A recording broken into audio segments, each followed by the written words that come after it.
Rustico-Emerald. Thank you, Mr. Speaker. So PEI needs to be more energy self-sufficient, and there is a huge opportunity in renewable energy. Indeed, the Minister has been very vocal about setting an aggressive target to bring PEI to net zero energy. We've had the same Minister of Energy since 2019. However, this Minister has been unsuccessful so far in moving forward with any major on-island power generation initiatives. You might say that he has accomplished diddlywatt. At the same time, the Minister has introduced initiatives to electrify PEI and use more power, paying for free heat pumps and rebating electric vehicles. The peak load on PEI consistently right now is over 300 megawatts.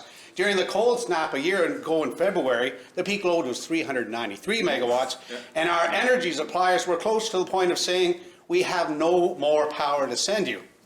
And we saw a similar situation in Alberta in January of this year, and they had to issue an emergency alert. Question to the Minister.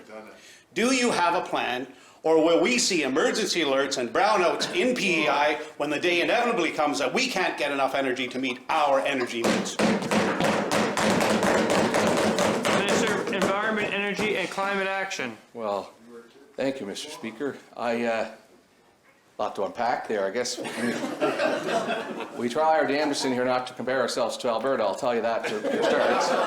Alberta's a completely unregulated market, and there's a number of issues in Alberta that caused that situation in the winter, and I don't foresee us ever being in that situation here in Prince Edward Island. But what I will say is since 2019, since I've been Minister, we've added 34 megawatts of rooftop solar.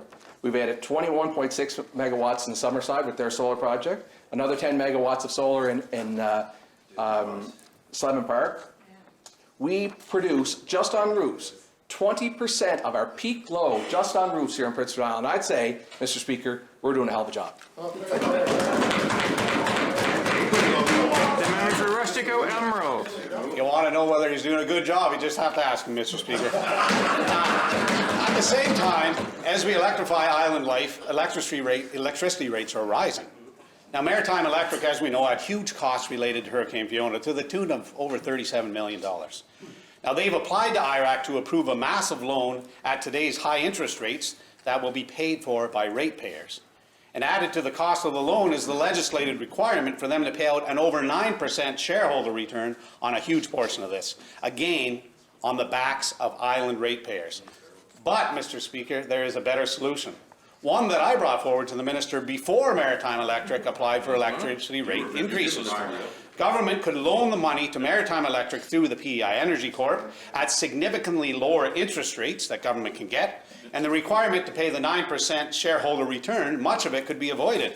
This was even done before, there's a precedent with the debt incurred during the Point Lepreau project. So a question to the Minister. Minister, are you going to continue to do diddlywatt while flying around the world talking about climate change, or will you take action and save millions of dollars for islanders? Minister of Environment, Energy and Climate Action. Thank you, Mr. Speaker. Part of the reason I fly around the world to speak at events is because of the great work that we are doing. We are absolute leaders, not just in Canada, not just in North America, in the entire world. And we have world leaders coming. No, you wait till you see the list of people that we're bringing down to our summit in Crociers. We have world leaders from all over the world coming because they want to be a part of what we're doing. They want to see what we're doing, and they think that we are the world leaders that we know that we are. But what I will say, on filing, we have on a number of occasions taken on the debt, the cable that brings the power here from the mainland. That's all on the Energy Corporation's books. We get that back on a rate rider kind of a thing, so we eventually get our money back. It's on the rates. What I will also say is, when it comes to the Fiona cleanup costs, we've had a number of conversations in-house. It's in front of IRAC. We won't know what the true costs are from an IRAC perspective until IRAC rules on it and says, here's what the costs are.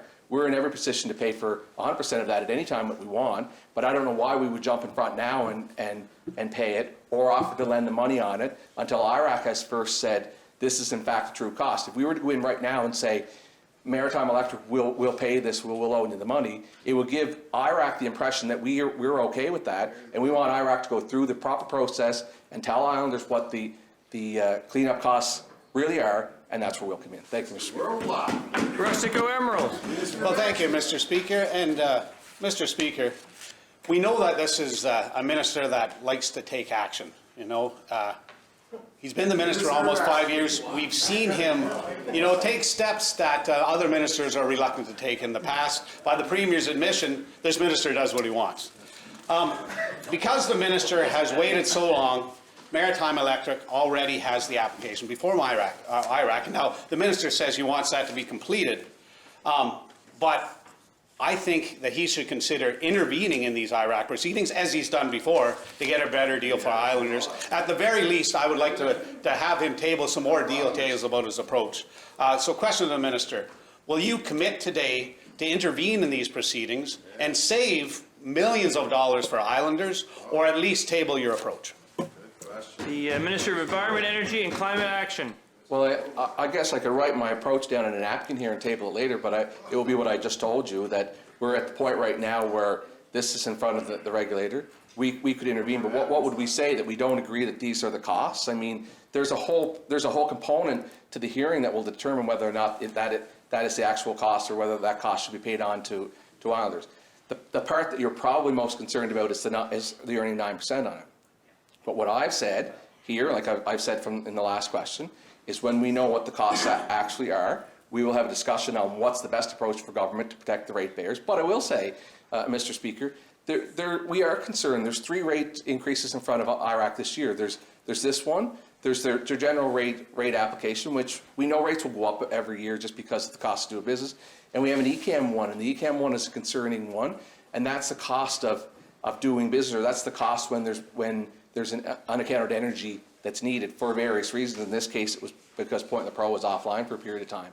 That ECAM account builds up, and then eventually Maritime Electric takes it to the regulator and says, ECAM is basically a deferred account, so this is what our deferral is, and we want to be paid back for it. So by our law, those things are all allowable. But, Mr. Speaker, this is why we're going through the process that we're going through, that I know you attended the session that was in Kensington where we talked about is our energy policy right? Do we need better energy policy? I think we all know the answer is yes.